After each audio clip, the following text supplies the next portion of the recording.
मैं हूं प्रभु चावला। सीधी बात में आज बारी है बीएसपी की सुप्रीमो, आजकल यूपी की सीएम और कल शायद हिंदुस्तान की पीएम बहन मायावती। आपका स्टूडियो में बहुत बहुत स्वागत है। शुक्रिया। आखिर आप दलित की बेटी का नाम प्रधानमंत्री पद के लिए शुरू हो ही गया। दलित की बेटी के साथ साथ मैं हिंदुस्तान की बेटी भी हूँ।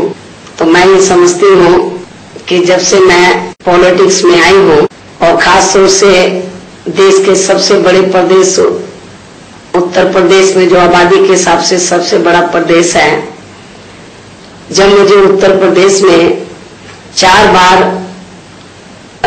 सरकार चलाने का मौका मिला है, तो मैंने चारों बार उत्तर प्रदेश में अकेले दलितों के लिए ही नहीं बल्कि सर्व समाज के हितों के लिए कार्य किया है। आपने जैसे कहा कि दलित की बेटी को प्रधानमंत्री न बनने दिया जाए, इसलिए बीजेपी और यूपीए के सबने गठन में मिलकर के एक षड्यंत्र लड़ा आपके साथ। ये तो सब आप लोगों ने देखा है, पूरे मुल्क ने देखा है।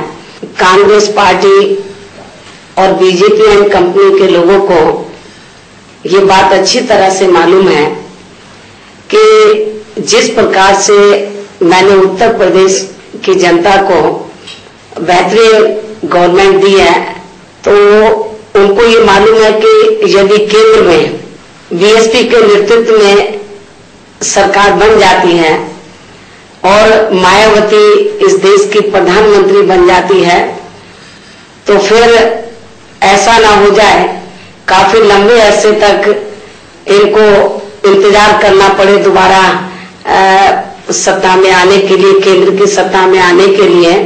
इसलिए उनको लगा कि एक बार यदि केंद्र में आ गई तो फिर हमारी लंबे अरसे तक, बरसों तक हमारी छुट्टी हो जाएगी।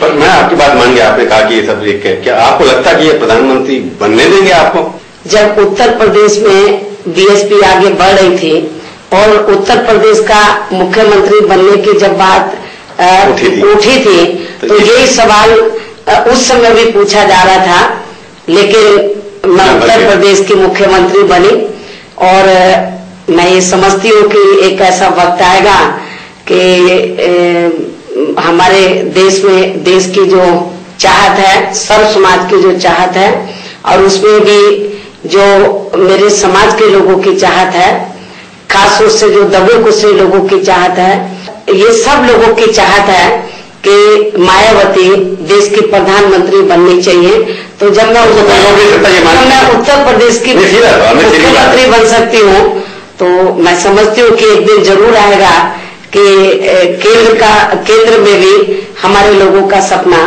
इस मायावती के माध्यम से पूरा हो। तो आपको लगता है कि कोई भी आपको प्रधानमंत्री बनने से रोक नहीं सकता, तो समय की बात है केवल। जब उत्तर प्रदेश में मुझे नहीं कोई रोक पाया सीएम बनने से, तो मुझे केंद्र में कौन रोक पाए? पर आप उसके बाद कि आपको रोक नहीं पाएगा कि प्रधानमंत्री, पर आप क्या सरकार चला सकती हैं कि नहीं, ये भी सवाल उठेगा।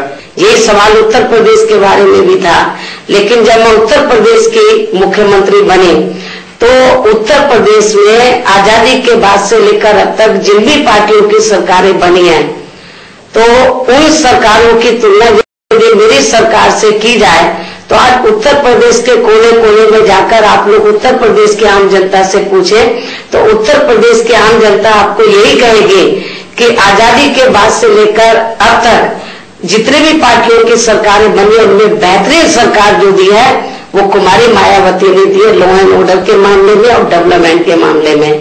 तो आपके पास एजेंडा है? क्यों नहीं, देश को चलाने का जरूर है।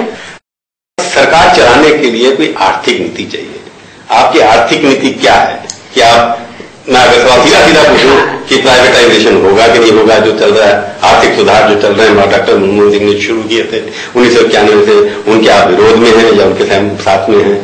हमारी जो पार्टी है वो निजीकरण के खिलाफ नहीं है ना, लेकिन निजीकरण करते समय हम उत्तर प्रदेश की तरह जब केंद्र में हमें सरकार बनाने का मौका मिलेगा तो हम उत्तर प्रदेश की तरह केंद्र में भी नेशनल लेवल पर इस बात का ध्यान जरूर रखेंगे। इस देश के अनुसूचित जाति और जनजाति के लोगों को सरकारी नौकरियों में व जिंदगी के अन्य और पहलुओं में जो आरक्षण की सुविधा मिली है, तो जब सरकारी कोई भी कार्य या विभाग उसका निजीकरण किया जाएगा, तो निजीकरण करते समय तो जो उनको आरक्षण मिल रहा है तो वो आरक्षण हम निजीकरण करते समय जरूर देंगे, और ये व्यवस्था हमने उत्तर प्रदेश में की है। ठीक है कि प्राइवेट सेक्टर को जो आपने दिया है वो जो वहां लागू होता है वहां भी लागू। अनुसूचित जाति और जनजाति के साथ साथ इस मामले में हम बैकवर्ड क्लास का भी ध्यान रखेंगे और माइनॉरिटीज का भी ध्यान रखेंगे, और अपर कास्ट में जो आर्थिक तौर पर गरीब लोग हैं उनका भी ध्यान रखेंगे। और यहाँ मैं अपर कास्ट समाज के बारे में मैं ये भी बताना चाहती हूँ कि मैंने एक बार नहीं अनेकों बार केंद्र की सरकार को ये चिट्ठी लिखी है कि इस देश के अंदर अपर कास्ट में से जो गरीब लोग हैं, आर्थिक आधार पर जो गरीब लोग हैं, उनको भी आर्थिक आधार पर भारतीय संविधान में अमेंडमेंट कर सरकारी नौकरियों में उनको भी आरक्षण की सुविधा मिलनी चाहिए, ताकि ये लोग भी आर्थिक मामले में मुख्य धारा से जुड़ सके। दूसरी बात जो आती बात में परमाणु नीति के ऊपर आपने सबके साथ मिलकर के विरोध किया। अगर आप प्रधानमंत्री होती है परमाणु नीति, आपको लगता है इसके अंदर लोगों कहना कि बिजली मिलेगी सस्ती, आपने विरोध किया तो आपके खिलाफ नारा लगेगा कि मायावती ने सस्ती बिजली लाने से सरकार को रोकने की कोशिश की। पहले तो मैं आपको इस बारे में ये बताना चाहती हूँ कि कांग्रेस पार्टी ने ये जो बड़े पैमाने पर प्रचार किया है कि परमाणु से हमारे देश में बिजली सस्ती मिलेगी, ये बिल्कुल तथ्यहीन गलत है और बिल्कुल एकदम झूठा है। आपके नेतृत्व में सरकार अगर बन गई तो आप इस सीटी जो हो रही है जो पास हो जाएगी इसको आप कैंसिल कर देंगे? फिर आप इस डील के पीछे जो काफी भ्रम बना हुआ है, सही तथ्य देशवासियों के सामने स्पष्ट नहीं किए गए हैं। ये भी हमको जानकारी मिली है कि इस डील करते समय अमेरिका ने ये शर्त रखी है भारत के ऊपर कि जो भी अमेरिका के हिसाब से, मान लीजिए अमेरिका किसी मुल्क के ऊपर वो अटैक करता है, मान लीजिए ईरान के ऊपर करता है, तो इंडिया को अमेरिका का साथ देना होगा। तो इस किस्म का जो पिछलग्गू इंडिया को बना दिया गया है, ये जो इस किस्म की जो गुलाम बनाने वाली शर्तें रखी गई हैं, तो मैं समझती हूँ ठीक नहीं है। उस डील से अपने इंडिया में किसी विशेष मजहब को मानने वाले लोगों की भावनाओं को तो ठेस नहीं। आप मजहब के ऊपर आगे फिर डील के ऊपर मजहब नहीं, आपने विरोध किया ना डील का? नहीं, हमने विरोध किया। पढ़ लिख के विरोध किया होगा आपने? पढ़ लिख कर विरोध किया, क्योंकि ये जो डील है ये ठीक नहीं है। जो इसमें जो भी मुद्दे सही होंगे उसको एक्सेप्ट कर लेंगे, जो गलत होंगे उनको रिजेक्ट कर देंगे। तो क्योंकि लेफ्ट के साथ आपका समझौता है, लेफ्ट हम इस डील से, जिस तरीके से ये डील की गई है, इससे हम बिल्कुल सहमत नहीं है। नहीं, आप तो डील का अभी तक ये हम इस डील का इसको दोबारा जब ये आएगा रीनेगोशिएट करेंगे, उसके बारे में रीथिंक करेंगे।